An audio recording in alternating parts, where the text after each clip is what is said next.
የመለኮት ሙላት ያለው እርሱ እኔን ለማዳን ሁሉም ማድረግ የሚችል በጥፊ የሚመታውን ሰውዬ እጁን እናቱ ሆድ ውስጥ የሰራው እሱ የሚታፋውን ሰውዬ የሚሳደበውን ሰውዬ ፊቱን በጨርቅ ሸፍኖ በበትር ጭንቅላቱን እየመታ ማን የመታህ ትንቢት ተናገር ይለዋል። የፍጥረት እስትንፋስ እኮ ከሱ አፍ ነው። የማይቆጠር ሕዝብ የሚተነፍሰው እኮ እሱ እፍ ብሎ ነው። እሱን ሲያሰቃዩት ምንም እንደማይችል ሆኖ ዝም አለ። ኢየሱስ ዝም ያለው ጥላሁንን ለማዳን ብቻ አይደለም፣ ገራፊውን ለማዳን ነው። የሚመታውን ሰውዬ ሊያድነው ነው። ቢመልስለት ሰውዬው ይሞታል፣ ዝም ቢለው ግን ይድናል። እሱን ገንዘብ አረጋዋለሁ ብሎ አልበቃ አላቸው። ታውቃለህ፣ በጣም ስለተለተሉት ሰውነቱን ደሙ ፈሶ አልቋል።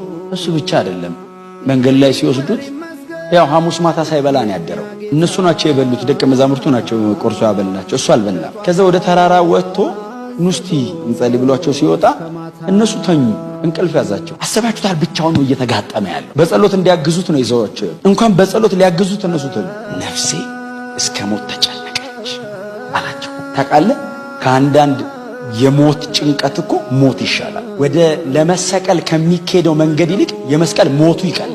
መንገዱ ከባድ፣ አቋምን ያስለውጣል፣ ያመንከውን ያስከድሃል። መንገዱ ባይዘው ትቼዋለሁ መልሱኝ ነው የሚያስለው። ብዙ ሰው ዘንድሮ እኮ የማይሞተው መንገዱ ከባድ ስለሆነ ነው መሞት ጠልቷል። ከጲላጦስ የፍርድ ወንበር እስከ መሰቀያዋ ድረስ እንዴት እንሂድ? 0.8 ኪሎ ሜትር እኮ ነች። ቪያ ዶሎሮሳ ይሏታል፣ ወይ ኦፍ ሶሮ ነው የሚሏት። መንገዱ አትመችም። እንኳን ሳትበላ በአንድ ቀን 3 ፍርድ ቤት ነው የቆመው። ዓርብ ቀን በአንድ ቀን 3 ኮርት ላይ ነው የቆመው። ቀኑን ሙሉ ሲሰደብ ነው ያለው። በደረሰበት ሁሉ ሲገረፍ ነው ያለው። በደረሰበት ሁሉ ያዋርዱታል። ሳይበላ አድሮ ከ127 ኪሎ ሜትር ያላነሰ በእግር ሄዶ እንዴት ሰፈር እንዳደረገ ጎኑን ይመቱታል፣ ጀርባውን ይወጉታል። በሹል ብረት መቱት ይላል ሄሮድስ ፊት አቆሙ። ልብሱን ገፈው የአይሁድ ንጉሥ ሆይ ና እንዴ ሲለው አንተ አልክ ሲለው ልብሱን አውልቆ ልብሰ መንግስቱ አለበሱ፣ ግረፉታል።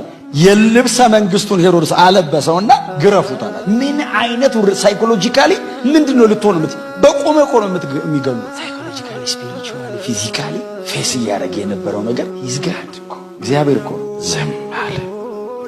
በጣም ቻሌንጅ ከሚያደርጉኝ የመጽሐፍ ቅዱስ ክፍሎች መካከል እዚህ ባለፈው የኮንፈረንሱ የመጀመሪያ ቃል የሶስተኛ ቃል የሰበከው ኢሳይያስ 53 ሙሉን ማንበብ አልችልም እኔ። አምላክ ሰው ሆኖ መሬት ላይ ወርዶ ያንን መንገድ ሄደ። ጳውሎስ እሱን ሪማይንድ ያደርጋቸዋል፣ ያስታውሳቸዋል። ጳውሎስ የመስቀሉ ደም ሲል ሮማውያን አይጠፉም እዚህ ቸርች፣ አይሁዳውያን አሉ። ሮማውያን እንዴት አሰቃይተው እንደሚገሉ ያውቃሉ። አምላክ ነው፣ ፈጣሪ ነው፣ ዘላለማዊ ነው፣ የቤተ ክርስቲያን ራስ ነው ብሏቸው መጠን በሌለው ውርደት ሞተን ይላቸው። ከዛ ወደር ከሌለው ሊብራራ ከማይችል ክብር ሊብራራ የማይችል ውርደት ውስጥ ሊከተው ነው ኢየሱስ። መለኮት ነው ሲላቸው እነሱ መለኮት አያውቁ፣ ሊገለጥም አይችልም፣ ሊብራራም አይችልም፣ ማንም ሊያወራም አይችልም። መለኮት ማለት ብሎ በጣም ቁንጽል ነገር ነው ልናወራ የምንችለው። በጣም ትንሽ እዚህ ላይ የተጻፈችዋን እንጂ ማንስ ሊረዳ ይችላል? እንኳን ሊያስረዳ ሊገባንም አይችልም፣ እንኳን ለሰው ልናወራው። በዛ ውስጥ ነው ለዘላለም ብሏቸው ሰዎቹ በቃ ተገርመው በጣም ሲሉ መስቀል ላይ ሞተ ይላቸው። መስቀል ላይ ደግሞ ከነሱ መሃል የሚሞት የለም። በጣም የውርደት ሞት ነው። ከዛ መሃል ራሱ እንደዛ የሚሞት የለም። ሮማዊማ ሲቲዝን ኮንክ በሕጋቸው ሮማዊ ዜግነት ያለው ሰው በመስቀል አይቀጣም። ከሞት የመጨረሻዋን ሞት ለመሞት ኢየሱስ የዛን ያክል ታዛዥ ነበር ይላል።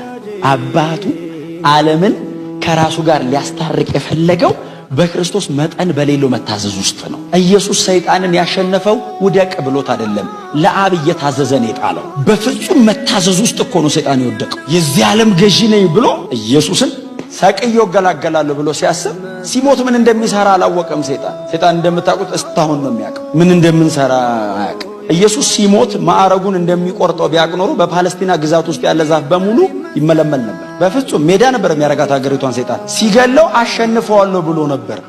ኢየሱስ ለአባቱ እየታዘዘ ነው። ልክ መስቀል ላይ ሲሞት በመስቀሉ አይደለም የሚለው የአለቆችና የባለስልጣናትን ማዕረግ ገፈፈ ይላል። ኢየሱስ የሞተ ቀን ሰይጣን እርቃኑን ቀረ። ኢየሱስ ያሸነፈው ልቀቅ፣ ውደቅ፣ ፍረጥ ብሎ አይደለም፣ ለአባቱ እየተገዛ። ለዛ ነው ጳውሎስ አለመታዘዝን በመታዘዝ ነው የምንበቀለ ያለው። አለመታዘዝ ሆይ አትለው፣ ታዘህ አውጣው። አለመታዘዝ ሆይ ልቀቀኝ አትበል፣ አይለቅም። በጣም አጭር መንገድ ታዘዝ። የሰይጣንን አመፀኝነት ኢየሱስ የገለበጠው ለአባቱ በመገዛት። የሰይጣንን ፕራይድ የሰበረው በጣም መጠን በሌለው መንገድ ሃምብል ሆኖ ሂዩሚሊቲ። የሚተናነቀን ትህትና ነው። ያ ግልጽ። ክርስቲያን ስንሆን ደግሞ ካርዲናል ፕሪንሲፕል ቸርች ውስጥ ሂዩሚሊቲ በጣም ዋና የሚባለው ነገር ትህትና ነው። እኔ ሲቃዩን በጣም ሳወራ ስጋዬን ሁሉ ይሰማኛል እና የበለጠ ለጌታ ለመኖር ጓጓለሁ እና እንደዚህ ያወራው ቢነጋ ብዬ እመኛለሁ። ኢየሱስ ተሰቃየ፣ ሞተ፣ ተተለተለ፣ ጀርባው ተቦጫጨቀ እያልኩ ቢነጋ አንድ ቀን ደስ ይለኛል። አትሊስት እንዳገለግልኩ እንዲሰማኝ። ሲቃዩን ስታስቡ የበለጠ ለሱ መኖር ይገባዋል ትላላችሁ ስትኖሩለት። ውለታ እየዋልኩለት ነው አይደለም የምትሉት፣ ይገባዋል። ምን ላርግና ላስደስተው ነው የምትሉት። መገረፉ ምናምን ሳያንሰው ያንን ከባድ እንጨት አይደል ዮሐንስ 19 ላይ ከባድ እንጨት ይለዋል አሸከሙት። በዛ ሁሉ ሲቃይ ውስጥ የነበረን ሰው ያሸከሙ። ልብሱን ገፋው ስለሆነ የገረፉት ከወገቡ በላይ ኔክድ ነውና እዛ ቁስሉ ላይ ያንን በስነ ስርዓት ያልተላገ እንጨት አስቀምጡበት። ይቧጠጠዋል ቁስሉ። ተሸከሙ። ይሄንን የሚያደርገው ለሚያሰቃዩት ሰዎች ነው። ምክንያቱም መስቀል ላይ ያለው የሚያደርጉትን አያውቁምና። ይሄን ያለው መጨረሻዋን ለማስተካከል አይደለም፣ ለማሳመር ፈልጎ አይደለም። ኢየሱስ እውነቱ የሚያደርጉትን አያውቁምና ይቅር በላቸው ማለት እባካችሁ ገላችሁኝ ወደ ቤታችሁ እንዳትሄዱ አላቸው። ግደሉኝና በኔ በኩል አቋርጣችሁ ሂዱ አለ። አብ የሚታረቀው በዚህ በኩል ብቻ ነው። ስለዚህ ታረቁ በኔ በኩል። በመስቀሉ ላይ በፈሰሰው ደም